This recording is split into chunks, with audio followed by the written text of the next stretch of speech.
This channel's content is strictly for educational and informational purpose and does not endorse or promote any form of violence, harm, illegal activities, self-injuries and communal disharmony. বার্তা যাতে নিচু স্তর অবধি পৌঁছয় সে কারণেই কি এই পুরো পদ্ধতি নয়? অর্পণ, এটা তো প্রথমবার নয়। হুমায়ুন কবিরকে বিগত দিনেও একবার শোকজ করা হয়েছিল, তিনি তার উত্তর দিয়েছিলেন। এখন দল মনে করেছে যে ত্রিস্তরীয় বলয় তৈরি করা দরকার, লোকসভার একটা আলাদা শৃঙ্খলা রক্ষা কমিটি, বিধানসভার আছে এবং দলীয় স্তরে বারংবার বিরোধীরা যে প্রশ্নটা তোলে তৃণমূল কংগ্রেস সম্পর্কে, যে তৃণমূল কংগ্রেসের কাছে দল সরকার দুটো সমান, সেইটা আলাদা আলাদা করে দেখানোর জন্যই কিন্তু আলাদা আলাদা তিনটে শৃঙ্খলা রক্ষা কমিটিও করা হলো। হুমায়ুন কবির তার বক্তব্যের জবাব দিয়েছেন 24 ঘন্টার মধ্যে। মমতা বন্দ্যোপাধ্যায় দলনেত্রী হিসাবে নিজে সম্পূর্ণ বিষয়টাতে ইন্টারভেন করেছেন। ফলে এই বিষয়টা নিয়ে আমাদের নতুন করে কিছু বলার নেই, এটা একান্তই দলীয় এবং দলের অভ্যন্তরীণ বিষয়। কিন্তু আমি দু একটা কথা একদম ছোট করে বলবো, সেটা হচ্ছে শঙ্কুদা বলছিল বিশৃঙ্খল দল, বহুবার বলল, এবং দল কোন দল ইত্যাদি ইত্যাদি শঙ্কুদা বলছিল। আমরা কিন্তু গত 2021 সালের বিধানসভা নির্বাচনের পরবর্তী সময় থেকে দেখছি কিভাবে বিজেপির মধ্যে তথাগত বনাম, দিলীপ বনাম, শুভেন্দু বনাম, সুকান্ত বনাম, লকেট বনাম, অগ্নিমিত্রা বনাম। শঙ্কুদা, তোমার সময় আমি বলিনি, তোমার সময় বলি। আজকে লকেট চ্যাটার্জি বলছেন আমাদের একত্রিত হয়ে লড়তে হবে।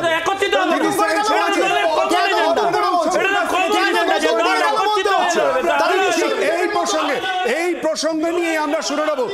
লকেট চট্টোপাধ্যায় বিজেপি নেত্রী ঠিক কি বলেছেন আমরা চট করে শুনে নেব।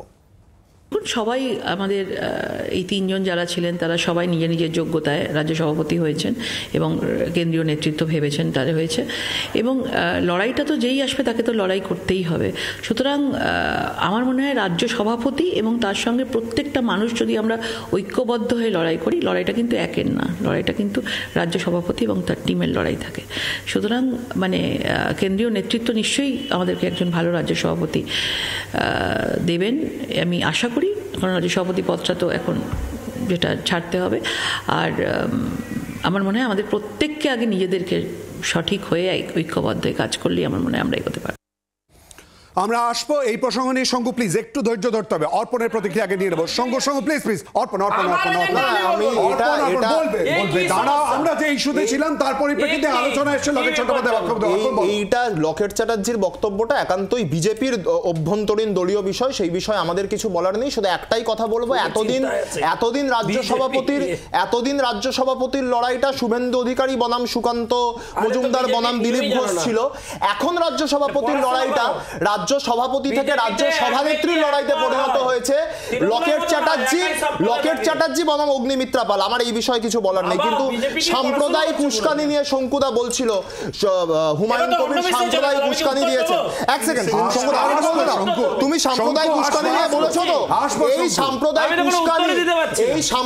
উস্কানি, জাতিগত উস্কানি আমরা শুনেছি শুভেন্দু অধিকারী থেকে, যখন তিনি বলেন দেবনাথ হাসদা আমার জুতার তলায় থাকে। এটা শুভেন্দুর কথা। বীরবাহ হাসদা, দেবনাথ হাসদা এরা বাচ্চা আমার জুতোর তলায় থাকে, সেটা শুভেন্দুর বক্তব্য। আমি লাস্ট দুটো কথা বলে শেষ করি।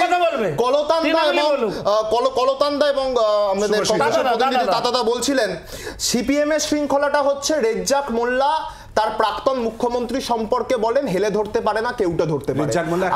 আর কংগ্রেসের এখন তৃণমূল কংগ্রেসে আছেন, যখন তিনি বলেছেন তখন তিনি সিপিআইএম এ ছিলেন, তখন তিনি সিপিআইএম এ ছিলেন, যখন তিনি বলেছেন তিনি ছিলেন, যখন তিনি ছিলেন তখন তিনি ছিলেন। তৃণমূলেরও কিছু আছে। আর কংগ্রেসের শৃঙ্খলাটা এইরকম যে অধীর চৌধুরী লোকসভা নির্বাচনের আগে তৃণমূলকে অচ্ছুত বলেন, আর কেসি বেণুগোপাল ওনাদের দলের সর্বভারতীয় সাধারণ সম্পাদক, তিনি অভিষেক বন্দ্যোপাধ্যায় ডাকলে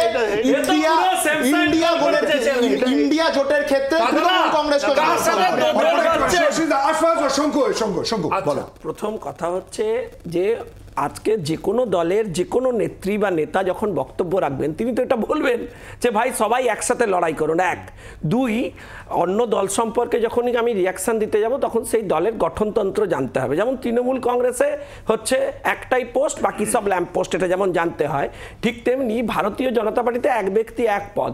সুকান্তদা অলরেডি মন্ত্রী হয়েছেন, অটোমেটিক্যালি আমাদের সিস্টেম আছে পার্টির, এবারে নির্বাচন হবে এবং নতুন কেউ হচ্ছেন সভাপতি হবেন। কংগ্রেসের একদম জানতে হবে, একদম এক সেকেন্ড আমি আপনাকে একটা কথা বলছি, এটা শুনে নিন, এটা আমার অভিজ্ঞতা, আপনি আমার সাথে একমত নাও হতে পারেন। আমি যখন আমার শত্রুর সমালোচনা করব তখন তার বিষয় সম্পর্কে অন্তত জানবার চেষ্টা করব। আমি সিপিএম সম্পর্কে, তার সংগঠন সম্পর্কে জানলাম না, একটা এমন কমিউনিকেশন দিলাম যে আমি হাস্যস্কর পাত্র হয়ে গেলাম, এটা হওয়া উচিত না। আমি কংগ্রেসকে যখন অ্যাটাক করতে যাবো বা কংগ্রেস নিয়ে বলতে যাবো, কংগ্রেসের ইতিহাস জানবো না? কংগ্রেস ধর্মের ভিত্তিতে দেশ ভাগ করেছে, অদিতদাকে সরিয়ে দিল তৃণমূলের সাথে সেট করার জন্য, আমি এসব জানবো না? আমি না জেনে কি করে বলবো? আমাকে তো জানতে হবে। আমি বলছি দাদা আমার শুধু একটা লাইন শেষ করে নি, আমি শুধু একটাই লাইন শেষ করে নি। দাদা একটা জিনিস শুধু মনে রাখতে হবে, আমার বক্তব্য সেখানে না, আমার বক্তব্য হচ্ছে দেখুন দলের আভ্যন্তরীণ লড়াই ততক্ষণ পর্যন্ত এন্টারটেইনড হয় সেটা দলের ভেতর যখন থাকে, যখন সেটা বকটুই ঘটায়, যখন দলের মারামারির জন্য আপনি শাসক দল হিসেবে রাজ্যের মানুষকে এফেক্টেড করে দেন, তখন আমরা কথা বলতে বাধ্য। বাংলার আওয়াজ, বাঙালির আবেগ, জি 24 ঘন্টা।